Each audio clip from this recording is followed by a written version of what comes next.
بسم اللہ الرحمن الرحیم. السلام علیکم ناظرین, میں ہوں ثاقب بشیر. اس وقت میں ایڈیشنل سیشن جج طاہر عباس سپرا ان کی عدالت کے باہر موجود ہوں. میرے ساتھ موجود ہیں پراسیکیوٹر ہیں عدنان علی.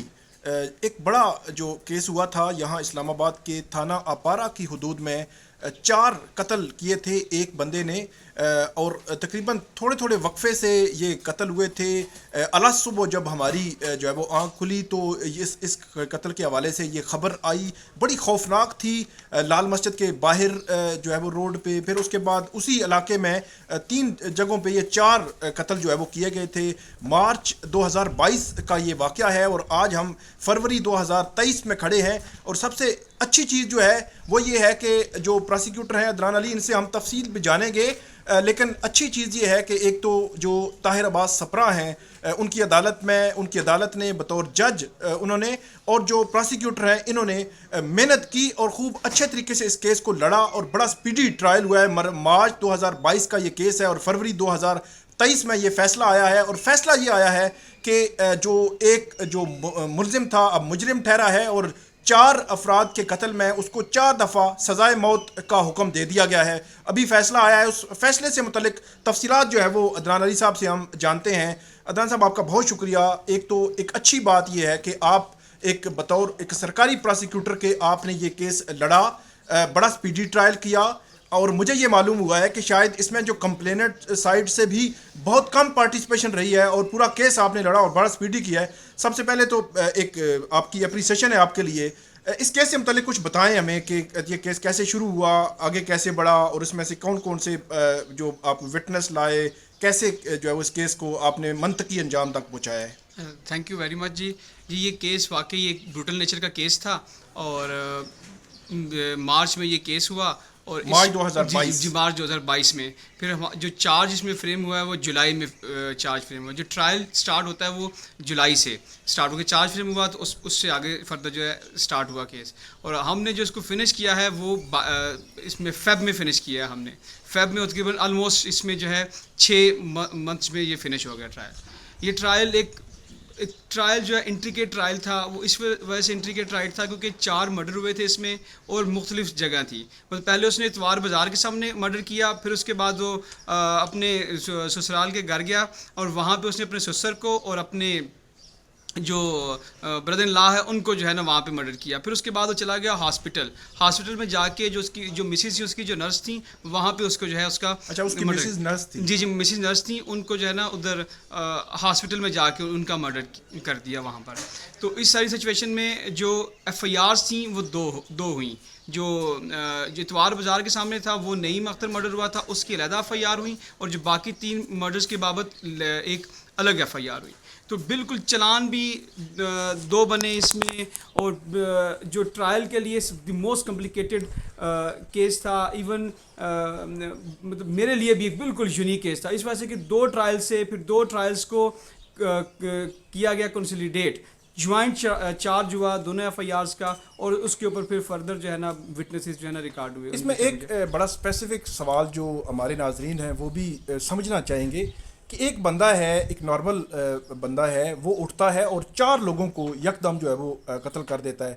اس کی ذہنی حالت, مطلب میں یہ نہیں کہہ رہا کہ اس کو کوئی ہم نے فیور دینی ہے, لیکن ویسے ڈیورنگ ٹرائل وہ بالکل ٹھیک ٹھاک تھا, اور آج جب فیصلہ سنایا گیا تو اس وقت بھی ٹھیک ٹھاک تھا وہ. جی بالکل وہ اپنی سینسز میں تھا, اور وہ ایکچولی جو موٹیو تھا اس کا, جیسا اپنے ججمنٹ میں بھی لکھا ہے کہ وہ سمجھتا تھا کہ اس کے الیسٹ ریلیشنز ہیں اس کی مسز کے, تو اس کی بیس بنا کے اس نے جو ہے نا یہ مطلب یہ ہے کہ ایک صرف اس کو ایک شک گزرا اور وہ 4 بندوں, مطلب خاص طور پر اپنی وائف اور ان کو مرڈر کر دیا.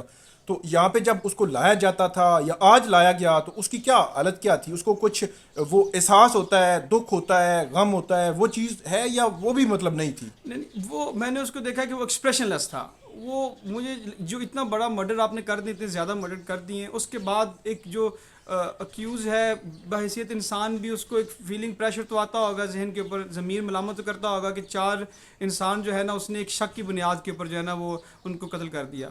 تو وہ تو ایک لازمی ایک پریشر تو ہے انسان کے اوپر, بٹ اسٹل اس نے ایک بروٹل مرڈر کیا تھا جس کی وجہ سے اس کو جو ہے نا اپنے انجام تک پہنچا, اور at the end of the day prosecution نے ایک سکسیزفلی کیس جو ہے وہ لیڈ اس کیا. کو ثابت کرنے میں ظاہر سی بات ہے ایک اوپن اینڈ شٹ کیسز ہوتے ہیں, ہم نے بہت سارے کیسز دیکھے ہیں, اس میں اکیوز سائڈ سے بھی کیا کوئی آتے رہتے ہیں, ان کو ریپرزینٹ کسی نے کیا ہے. دوسرا اوپن اینڈ شٹ کیس میں بھی اس کو ثابت کرنا کورٹ کے سامنے بڑی ہرڈلز ہوتی ہیں. کیا وہ سارے ثبوت, پروف, گواہ, وہ ساری چیزیں جو ہے وہ ریکارڈ پہ آپ لانے میں کامیاب رہے؟ جی بالکل ایسا ہی ہے. اکیوز کو کونسل ہیں گلفام صاحب, انہوں نے ریپرزینٹ کیا, انہوں نے بڑے اچھے طریقے سے جرا بھی کی وٹنسز کے اوپر. ہمارے پاس جو بیسکلی جو انہوں نے پورا کیس لڑا ہے. جی انہوں نے پورا کیس ویسے ان کا کیس تھا کیا, مطلب ان کا کیس اگر آپ تھوڑا سا بتائیں. وہ جو ایکچولی جو میں نے جو دیکھا ہے کہ جو ڈیفینس سائڈز ہے ان کا جو مین جو کیس تھا وہ یہ کہتے ہیں کہ مجھے شک تھا کہ میری مسز کا جی تعلق ہے کسی کے ساتھ, تو میں اس لیے اپنے گیا سسرال میں, وہاں پہ جا کے میں نے ان سے کہا کہ آپ نے جو ہے نا یہ ایشو ہے, تو آپ جو میری مسز ہے اس کو کہیں کہ اپنے جو ہے نا ٹھیک کر لے اپنے جو رویہ ہے یا یہ اس میں نہ انوالو ہو. تو اس کہتے وہاں پہ میں گیا ہوں جب ان کے گھر میں, تو ادھر انہوں نے کیا کیا, مجھ پہ فائر کر دیا, تو اس وجہ سے میں زخمی ہو گیا. اچھا, اور وہ مطلب یہ کہتا ہے کہ میں نے ڈیفینس میں سارا کچھ کیا ہے. جی ڈیفینس بھی نہیں مان رہا, اپنا ڈیفینس بھی نہیں مان رہا, کہہ رہا ہے کہ وہ اپنی گولیوں سے خود دو جو بندے. اچھا یہ مانا ہی نہیں ہے, مانا ہی نہیں سرے سے ہے, صرف یہی کہا کہ میں ادھر گیا ہوں تو مجھے فائر انہوں نے, کیونکہ یہ ڈیورنگ اس کرس میں زخمی بھی ہو گیا تھا. یہ زخمی اس طرح سے ہوا تھا کہ یہ جب 3-4 مرڈر کر کے یہ بھاگ رہا تھا, تو لوگوں نے اس کو پکڑا, تو یہ وہاں پر اپنے ہی, اس کے پاس ہاتھ میں پسٹل تھی, اپنے ہی فائر سے جو ہے نا یہ جی زخمی ہوا. اور جو وٹنسز کی بات ہے وہ یہ ہے کہ 3 وٹنس تھے اس میں, آئی وٹنسز. 2 جو گھر کے اندر وٹنسز تھیں لیڈیز, انہوں نے دیکھا. ایک جو اتوار بازار میں وہ بھی اس جو ڈیسیز تھیں ان کی مسز تھیں, انہوں نے وہ وقوع دیکھا. پھر ہاسپٹل کے اندر کی ویڈیوز وہ موجود ہیں ہمارے پاس, وہ بھی اس کے تھرو بھی ہم نے جو کروبریٹ کیا اپنا پورا ایویڈنس. مطلب اوپن شٹ تو کیس نہیں تھا, بٹ جو باقی سارے جتنے بھی ایویڈنس تھے, مطلب آئی وٹنسز وہ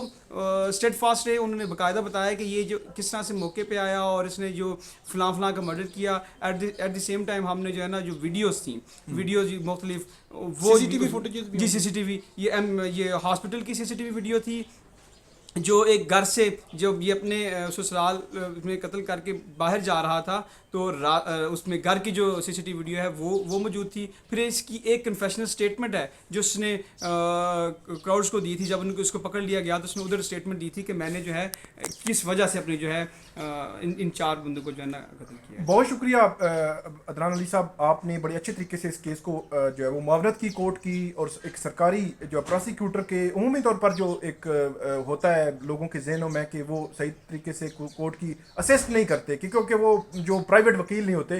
لیکن ایک اچھی بات یہ ہے کہ عدنان علی صاحب نے بڑا اچھا یہ کیس کیا, اور اس میں انفارچونیٹ جو ہے وہ معاملہ میری نظر میں یہ ہے کہ آپ یہ ملزم کو, مجرم جو بن چکا ہے, اس کو سزا بالکل ملنی چاہیے کہ کسی کی زندگی آپ اس بنیاد پر نہیں لے سکتے کہ آپ کو کوئی شک ہے یا کوئی معاملہ ہے یا اس قسم کا ایشو ہے. یہ کوئی مطلب طریقہ کار نہیں ہے. تو بہرحال اب وہ اپنے کیفر کردار تک پہنچا ہے.